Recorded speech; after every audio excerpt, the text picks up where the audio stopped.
A major heat wave in California is pushing the state's power grid to its absolute limits. Firefighters are dealing with record temperatures and dry conditions as they try to bring the flames under control. And people in the Golden State are doing everything they can to stay cool. Carter Evans is following this story for us from Los Angeles. Carter, good morning. Good morning. Across the state, the heat is just unrelenting. Temperatures started soaring last week, and they're expected to rise through the weekend. That is putting a strain on power equipment everywhere and just about everyone across the state. With temperatures soaring across California, schools without air conditioning in one northern city are canceling afternoon classes for the rest of the week. The classrooms were seeing about 84, 85 degrees. The need to conserve electricity is vital, says California Governor Gavin Newsom.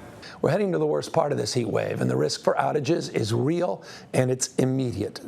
At one point Tuesday, the state's power grid was pushed to the limit, with demand soaring to a record of more than 52,000 megawatts. California's maximum is 56,000 megawatts. According to an expert we spoke with, California just doesn't have enough alternative energy like solar or wind resources to cover the increased demand, and the state's drought is impacting the power supply as well.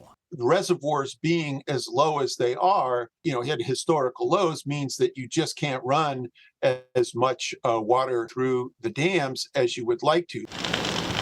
With no let-up in the heat, wildfires are causing death and destruction across the state, with 4 dead and thousands of structures threatened.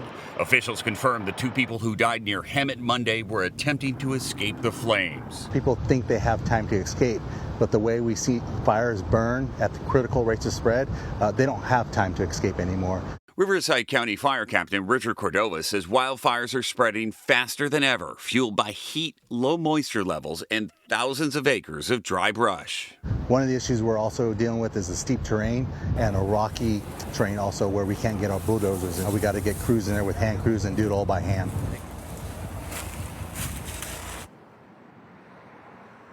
Okay, so we've got this heat continuing for a couple more days right now. We did have some power outages yesterday, but none of those so-called rolling blackouts yet.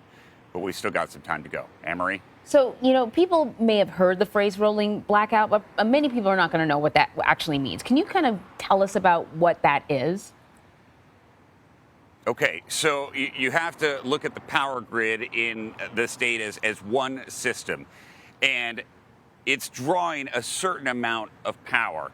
Can they provide the amount of power that is needed? For example, megawatts, 54,000 megawatts. Can they provide that if that's being drawn? If not, then they have to actually turn power off in certain neighborhoods to allow the rest of the system to continue working.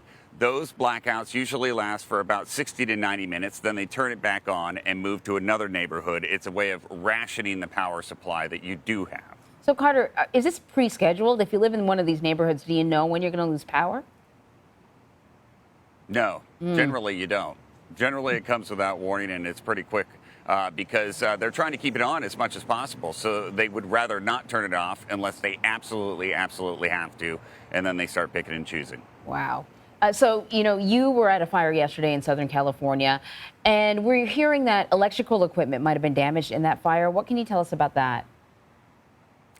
Yes, so, electrical equipment can be a cause in a lot of these fires, and there is no official cause on that fire yet, but that's something they're looking into. While I was out at that fire yesterday, I was near a burned home, and I noticed fire inspectors behind me roping off an area around 2 utility poles that they were very interested in.